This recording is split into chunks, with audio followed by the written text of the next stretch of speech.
ardent community activist by nature. In 1964, she became a community activist by necessity. The story was all too common back then and goes as follows. An expressway had been planned to carve through the neighborhood of many black residents in West Baltimore. The city demanded these residents relocate without fair compensation. What happened next? Cheryl watched her mother join several grassroots organizations to take on Baltimore City and the federal government and demand fair treatment. These experiences helped Cheryl form not only a sense of fairness, but a respect for community. Later on, Cheryl and her mother joined Girl Scouts, and both were actively involved in bringing scouting to low and middle class neighborhoods. Her success carried into the classroom. In 1977, Cheryl earned a degree in biology from Princeton University, where she met her husband. She then taught high school science in California and Texas, and was a pioneer for scholarships for inner-city children to the schools where she taught. She received her PhD from the University of Houston and started her own company, Omar Consulting, which she eventually relocated back to Princeton. Currently, Cheryl is the Independent Consulting Clinical Director at Ono Pharma Ltd. In Lawrenceville, New Jersey. She is a major force behind the Women in Sciences Mentoring Initiative at Princeton University, where she advocates for women faculty and students in the sciences and work to raise the awareness and sensitivity to the needs of women in the workplace. Among all this, she carved out time to volunteer with a number of community organizations, including the Princeton Area Alumni Association and the Girl Scouts, and has organized several career events for the Princeton University international community. Her own daughter is following in her footsteps and has been promoting the documentary entitled Miss Representation as part of her commitment to achieving her Girl Scout Gold Award. Cheryl Rowe-Rendleman. Go Cheryl!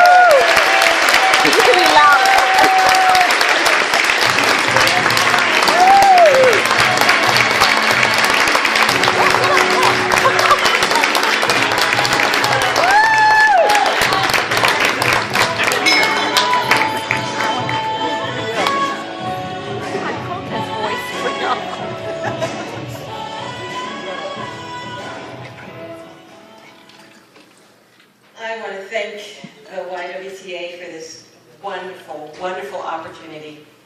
I want to thank Kristen Epstein, my nominator, for nominating me, and I want to share with you a little story about how I might have gotten here. You know, Maya Angelou said that you don't really remember what people say, what people do, but what you really remember is how they make you feel. So this reminds me of a story. When I was an undergraduate at Princeton, I'd gone to school with my best friend from Baltimore, and I was accepted to the School of Engineering. And by my sophomore year, I wasn't doing so well.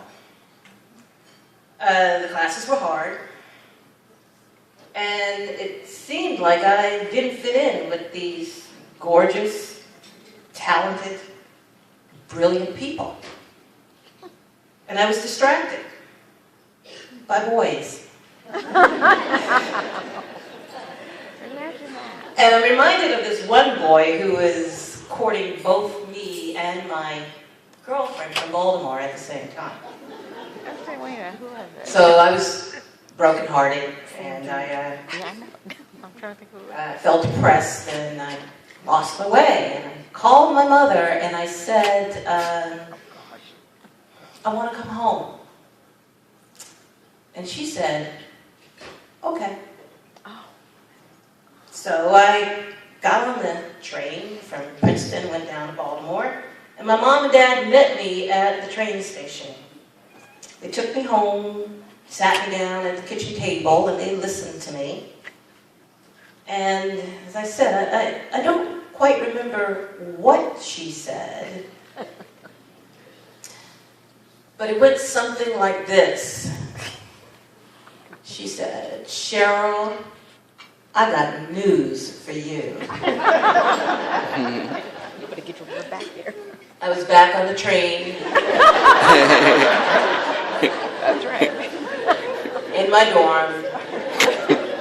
Within 24 hours. So, as women, we have to ask ourselves, and we often do, who am I to be brilliant, gorgeous, and talented? And I'm reminded by my mother is that, who are you not to be? Sometimes we need to have partners, mentors, mothers, fathers, friends along the way who will remind us and show us how to find that light. Because, believe me, it can get dim out there. So sometimes we need someone to pick us up at the train station and to sit us down at the kitchen table and to challenge us to get back on the right track and to build up our character and do what's right. So these are people who, with very few words, can make you feel capable and powerful and light. In my work at Princeton with the young women faculty and the graduate women in science and engineering, we call these people our mentor matrix. With my work with Girl Scouts,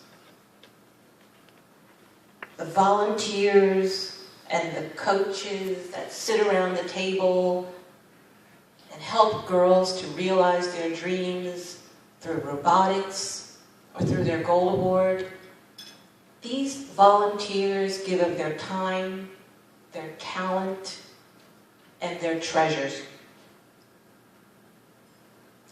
I want to thank those other unsung heroes in my life. I want to thank my husband of 30 years, my family, my friends, my nominators from Princeton Area Alumni Association, and the YWCA nominating committee for giving me this award. Thank you so much. Oh my God.